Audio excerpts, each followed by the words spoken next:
for the General Assembly in this 1 year that you will be president? I have brought into this job 30 years of my diplomatic experience. I'm a career diplomat and I have been foreign minister of my country for 7 years. So it's a combination of the expert perspective and the political perspective. And this helped me to define what I consider the most important. The theme of this session is focusing on people, striving for peace and decent life for all on a sustainable planet.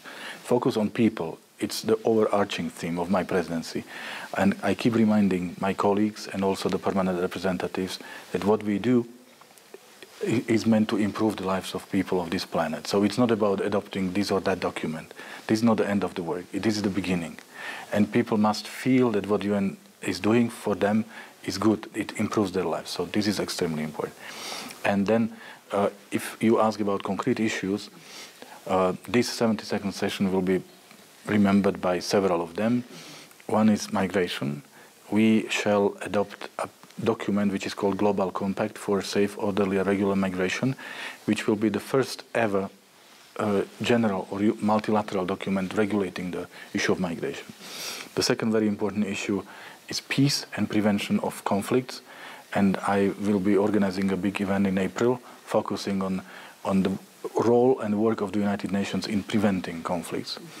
The third very important issue is the implementation of Sustainable Development Goals, and I will be focusing in particular on youth, young people, education, employment, prevention from radicalization, then on water. We will be launching a decade of water for sustainable development in March, and then financing for development, because we still don't have enough financial resources to implement the agenda. And the fourth and last priority are the reforms. So there is a process of the reform of the UN Security Council, reform of the General Assembly, and there are 3 reform proposals that were presented by the Secretary General Antonio Guterres, which are being discussed now in the UN system. So these are the most important issues for me. Foreign Affairs Cabinet Secretary, Ambassador Amina Mohammed, I understand is one of your advisors. Yes. What exactly does that entail? I'm really busy in New York and representing the United Nations over the world. There is so much things that the President of the General Assembly has to do on a daily basis, but at the same time, you have to have a wider perspective to think about what we do and how we do.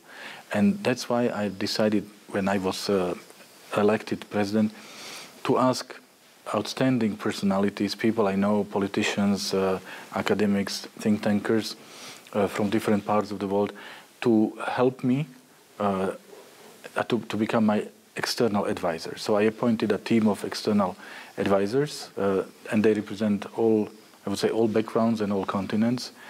And we are discussing the issues that are important for the General Assembly. And I'm very pleased that Secretary Amina Mohammed accepted my offer, and she became one of my advisors, because she is highly respected, generally, I would say globally, and she's well known in the world of diplomacy and foreign policy. So we will have our next meeting in January in Rome, and I'm very much looking forward to discuss the issues that, particularly my priorities. And I want to hear their views on how to improve the work of the General Assembly and of the entire UN system. All right. And will you be meeting with President Uhuru Kenyatta, and what are you looking forward to talk with him about? Well, this is my first visit to Nairobi and the UN in Nairobi in my capacity of the President of the General Assembly. This is only my 3rd month on the job, so I really wanted to pay this visit early. I will attend the UN Environmental Assembly. I have already attended a number of forums which are related to this assembly, and as a part of my visit, I'm also meeting the dignitaries of the host country of Kenya. So I've already met Secretary Amina Mohammed, and I am looking forward to my meeting with the president of the country. Obviously, we'll discuss the situation in Kenya. We will discuss the regional situation, and I will ask him about his opinion. And I will also be interested to hear his views on the things that are now on the top of the agenda of the United Nations. What do you think are some of the priorities that you would want to be and you'd wished to come out of that, the discussions in the Assembly? What I want to see is our common responsibility for the protection of our planet. Environment is not an academic issue. It really affects people's lives. People are dying because of pollution, because of our inability to develop business and respecting the needs of nature. So the message of unity when it comes to the protection of environment and our commitment to conduct our activities, human activities, in a way that we are not damaging the planet, so that the planet we are going to leave to our children and their children will be as good, if not better, than the one that we've inherited from our ancestors. Mm-hmm. And just among the subjects that really surround that discussion about pollution and conservation is the issue of prosperity versus the environment, in the sense of using cheap energy as opposed to clean energy. Are you seeing enough or as much political will as is needed to go the direction of clean production among the member states of the I think that the general trend is positive, that the understanding is there and it's growing, because it doesn't have to be cheap or clean. Clean could be cheap, and there are many incentives how to promote clean energy. And we also need to promote the good examples and positive examples. And business could be environmentally friendly.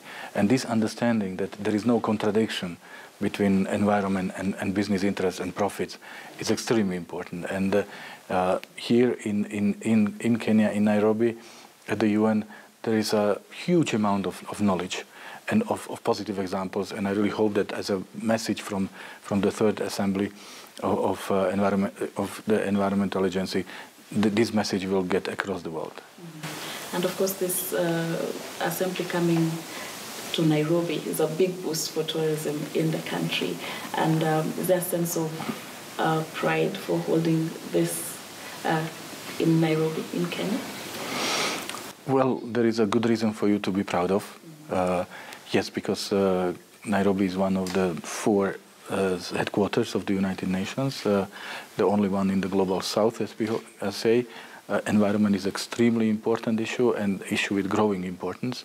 But I also must say that I had an opportunity to meet with your Minister for Environment, and she is a truly global leader, and the number of policies that have been introduced by your government are not only environmentally friendly, but could provide an example for the rest of the world. So I would say that Nairobi in Kenya is hosting the UN Environmental Agency with a good reason. Mm-hmm. And maybe lastly, to talk about, we already talked about your vision, but with specific regard to Africa, coming at a time where electoral processes in the continent have really been seen to be a push and pull kind of situation. What vision do you have for the African continent? African continent is at the center of everything the United Nations does, and if we want to see a strong and successful UN, we need to see a successful and prospering African continent. We want to see progress in respect for the rule of law, and there have been positive examples, including in your country, with regard to the elections. We want to see African contribution, not to many of the UN agendas. I don't want the image of Africa to be a continent that receives peacekeeping missions. I want to see Africa that is a continent of youth, because it's the youngest continent of all. I want Africa to have its clear say on everything we do. When we speak about water, it's very relevant for Africa. When we speak about peace, it's highly relevant. When we speak about development, it's very relevant. When we speak about everything that UN does, I want to hear a voice of African continent, of African countries, and I want Africa to inspire the entire UN system. So I'm inviting African countries and African continent to take a very active part and to bring in positive examples and successes that are at abundance in this continent. Mm-hmm. And you talked about people-centered assembly. What would be your message, lastly, maybe to the people of Kenya who would be watching the interview? People of Kenya should be proud of being one of the centers, one of the headquarters of the United Nations, because the United Nations is the most important and most relevant international organizations, the only organizations where everybody is present, everybody has the same voice, and we are currently facing many challenges that no single country can respond to: migration, terrorism, climate change, cyber security. So these are global threats, and they can only be responded on a global level. And there is no other better suited global address than the United Nations. So strong United Nations is in the interest of people of Kenya, is in the interest of everybody, and I would like to ask people of Kenya to extend their strong support to the work of the United Nations. Thank you very much. Thank you.